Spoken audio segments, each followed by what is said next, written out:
여러분 안녕하십니까, 진성호입니다. 내일이 윤석열 총장에 대한 징계위원회가 두 번째로 열리는 날입니다. 자, 정한중 징계위원장 직무대행은 당초 내일 결정을 내겠다고 이야기했다가 지금 분위기는 내일도 결론을 내기 힘들 것 같은 분위기가 감지되고 있습니다.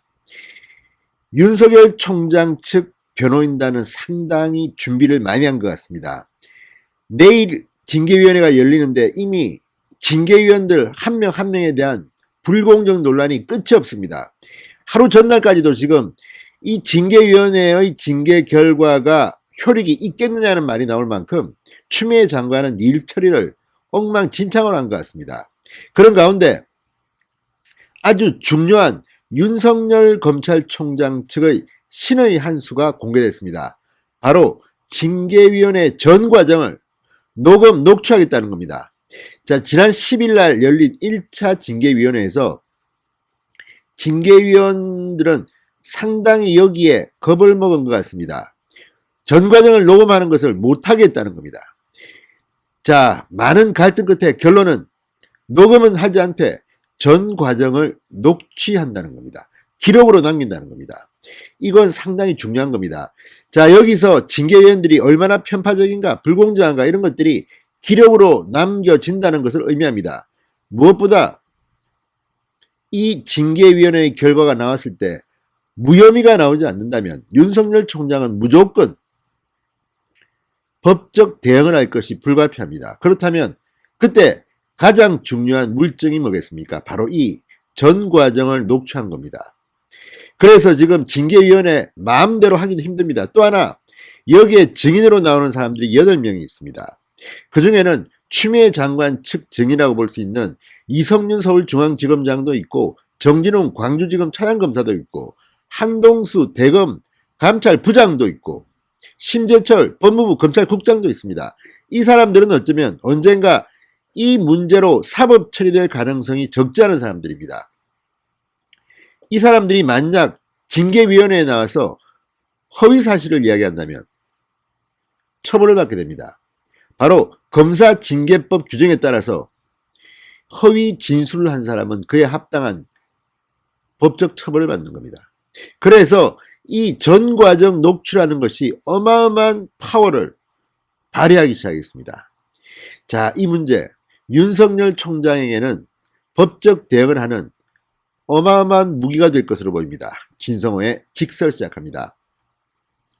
방송에 앞서 아직 진성호 방송에 구독자가 아니신 분들은 붉은색 구독 버튼 눌러주십시오. 더 좋은 방송으로 보답하겠습니다. 자, 윤 총장 측 요청에 따라 이루어지게 된 징계심의 전 과정의 녹취. 녹음은 지금 받아들이지 않았지만 녹취는 받아들여졌다고 합니다. 앞으로 결정적인 증거가 될 것이라는 관측이 나옵니다. 윤 총장 측은 지난 12일 열린 첫 번째 이 징계위원회 심의에서 전 과정 녹음을 요청합니다. 그러자 징계위는 안 된다. 정인의 정은 시에만 녹음을 할 수 있다. 이렇게 막았다고 합니다. 그만큼 자신들이 내뱉는 말이 녹음된다는 것을 공포로 받아들인 것 같습니다. 그러나 전 과정 녹음은 받아들이지 않지만 녹취는 가능하다는 겁니다. 자, 이들이 녹음을 반대한 이유는 사생활 보호가 침해된다는 점인데 이게 말이 됩니까? 사생활 보호가 침해된다면 윤석열 총장이 침해되지 당신들이 침해됩니까? 그럼에도 불구하고 이런저런 이유를 대고 있습니다.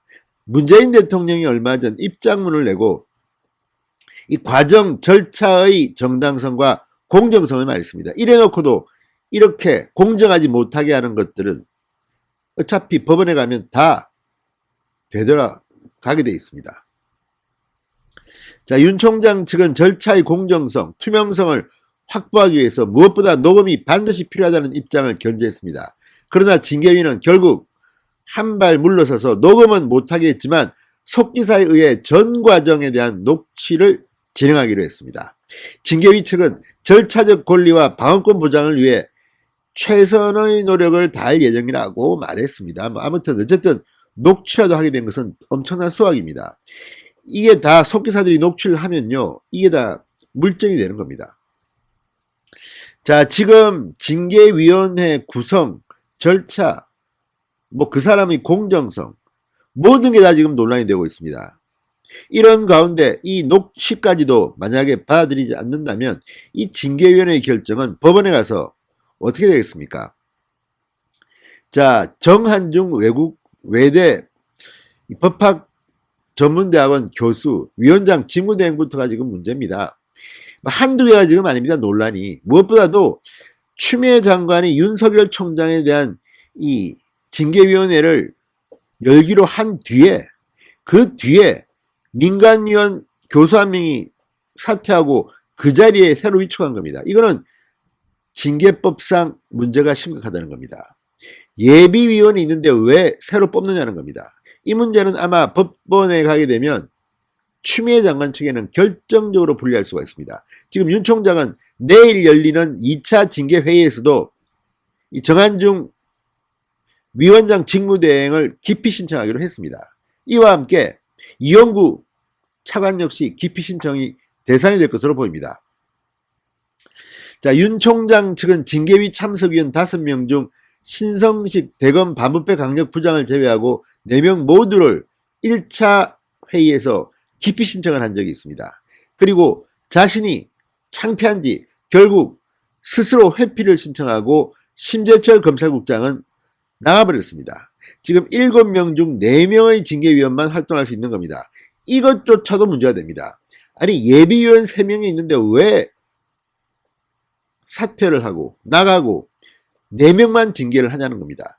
법적으로는 과반 출석에 과반 찬성이면 된다고 징계위 측은 우기고 있지만 이건 역시 문제가 있다는 겁니다. 그러면 예비위원은 왜 뒀냐는 겁니다. 그리고 무엇보다 지금 추미애 장관 측 징계위원들이 이 예비위원을 과연 선정해 뒀냐는 것도 논란거리입니다. 지금 예비위원은 3명입니다. 검사인데 법무부 장관이 지명한 대로 되어 있는데 이 3명의 예비위원이 존재하고 있는지조차 지금 베일에 쌓여 있습니다. 법무부 측은 장관이 지명하면 되는데 이 예비위원 명단을 공개하지 않고 있습니다. 심지어 징계위원회가 열렸지만 그때도 1차 회의 때도 공개하지 않았습니다. 지금 언론들이 추측 보도 비슷하게 임원정 검사가 예비위원회에 들어가 있다는 보도를 하고 있습니다. 이것도 확실치는 않습니다. 그런데 문제는 임원정이야 하겠지만 검찰 간부, 검사관급 간부 중에서 지금 윤석열 총장 징계위원회 예비위원을 하겠다는 자원자는 없을 테고, 자, 부탁을 하면서 네가 좀 맡아달라고 해도 아마 사절할 겁니다. 왜 이런 부당한 징계위원회에 자기가 끼어가지고 망신을 당하겠습니까? 아마도 징계위원회 예비위원 구하기가 하늘의 별 따일 겁니다. 그래서 지금 임원정 말고는 이름이 나오지도 않습니다. 이런 가운데 정한중 위원장 직무대행은 아마도 윤석열 총장이 법적 대응을 하게 되면 위원장 자격이 없는 것으로 판정될 가능성이 대단히 높습니다. 자, 지금 법무부 피감기관의 이사가 됐다는 그런 뉴스까지도 오늘 나왔습니다. 정말 민주당의 입당 전력도 있는 이런 사람이 위원장을 맡고 있는 징계위원회에서 윤석열 총장을 쳐낸다면 국민들이 가만히 있겠습니까? 이런 가운데 문재인 대통령의 지지율은 이번에도 취임 이후 최악으로 오늘 나타났습니다. 리얼미터 조사입니다. 지난주에도 최악으로 나타났는데 그 기록을 경신한 겁니다. 지난번은 37.4, 이번에는 36.7인가 뭐 그렇습니다. 이렇게 뚝뚝 떨어지는 이유가 뭐겠습니까? 국민들은 바보가 아닙니다. 지금 윤석열 총장을 해임이나 면직했다가는 민심의 역풍을 맞을 가능성이 높습니다. 그러다 보니까 지금 서른 의원이든 뭐 민주당 의원들 또 뭐 다른 쪽에서 정직 이야기가 나옵니다. 해임이나 면직은 이제 못 시킬 것이다. 물 건너갔다. 문재인 대통령의 지지율과 민주당의 지지율이 저 모양 저 꼴인데 여기에 윤석열을 해임시켰다? 그것도 공정성이 결여된 것으로 국민들이 판단하고 있는, 여론조사를 보면 어쨌든 여론은 윤석열 총장의 이 징계가 부당하다는 쪽이 더 높게 나옵니다. 오늘도 리얼미터에서 그렇게 나왔습니다. 그렇다면 그 뒷감당을 문재인 정권이 할 수 있는가? 이런 질문입니다. 못합니다. 뿐만 아니라 지금 징계위원회를 긴장시키고 있는 것은 바로 이겁니다. 전 과정을 녹취하고 있다는 겁니다. 사실 이 정한중 징계위원장 직무대행은 15일 내일 결론을 짓겠다고 했습니다. 단언을 냈습니다. 그러나 시간이 흐를수록 이 말은 점점 더 힘들어질 것 같습니다. 무리하게 했다가 민심의 역풍 감당하기도 힘들 뿐더러 내일 녹취되는 과정에서 증인들에 대한 신문, 원래는 윤석열 총장 측 변호인들은 못하게 막았습니다. 그러나 법제처의 해석도 그렇고 민심이 흔들리고 언론들이 비판을 하니까 이거 해주겠답니다. 그렇다면 내일 증인 8명 중에서 몇 명이 나올지는 모르지만 상당히 시간이 걸릴지도 모릅니다. 그리고 정말 중요한 증인이 불출석하게 되면 다음 기일을 잡아서 출석시킬지도 모릅니다. 강제조항이 아니기 때문에 어떻게 될지는 모르지만 지금 진행되는 걸 봐가지고는 그냥 찍어 누르듯이 윤석열 총장을 중징계했다가는 큰일 납니다. 그만큼 추미애 장관 측의 준비가 아주 부족했던 것 같습니다. 이 사람들은 일을 이렇게 하는 겁니다. 대충대충 권력이 있으니까 야 나야 나라니까 왜 나야 나 뭐 이런 식으로 밀어붙이는 건 아닌지, 지금이 어느 시대인데 이런 식으로 밀어붙이는지. 자, 징계위가 채택한 증인 8명에 대해서 윤 총장 측의 요구대로 신문 기회를 줄 것으로 보입니다. 제한적으로 줄 수도 있고 완전히 줄 수도 있습니다. 제한적으로 준다면 모르지만 완전히 준다면 내일 결론이 나기는 힘들 것으로 보입니다. 자, 법적 일각에서는 이런 상황에서 윤석열 총장이 징계위에서 징계 사유가 없다는 판단인 무혐의 처분을 받지 않는 한 윤석열 총장은 틀림없이 어떠한 결론이 나오든 간에 소송이 나올 거라고 전망합니다. 자, 지금 징계는 해임, 면직, 정직 이것을 중징계라고 보고 감봉, 견책 등은 경징계라고 봅니다. 그렇지만 감봉이나 견책 등 나오더라도 아마 윤석열 총장은 법적 대응을 할 겁니다. 그래서 지금 범여권에서는 해임이나 면직은 못 시킬 것이다. 정직을 시키는데 3개월 정도 줄 것이다. 이런 관측들이 나옵니다.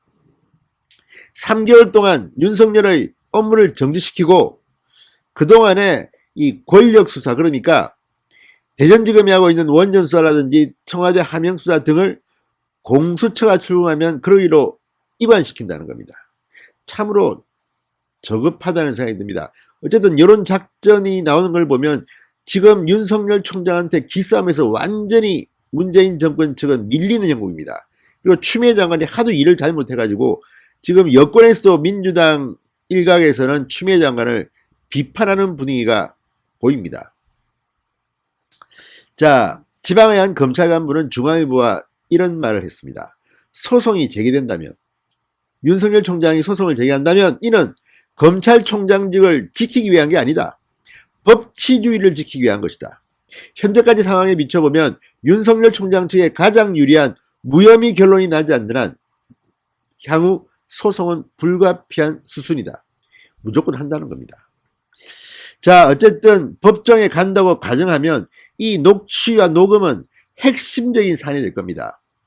윤석열 총장 무섭습니다. 그쪽 팀들. 진혹하게 지금 법리 준비를 하고 있는 것으로 보입니다. 자, 전 과정을 녹취한다. 징계위원회 위원들이 질문하기도 겁날 겁니다. 그리고 잘못하다가는, 거짓말을 했다가는 나중에 사법 처리 가능성도 높아봅니다. 아무튼 윤석열 총장 측 신의 한 수를, 전 과정 녹취를 잘 택했다고 생각됩니다. 진성호의 융단 폭격이었습니다. 여러분 감사합니다.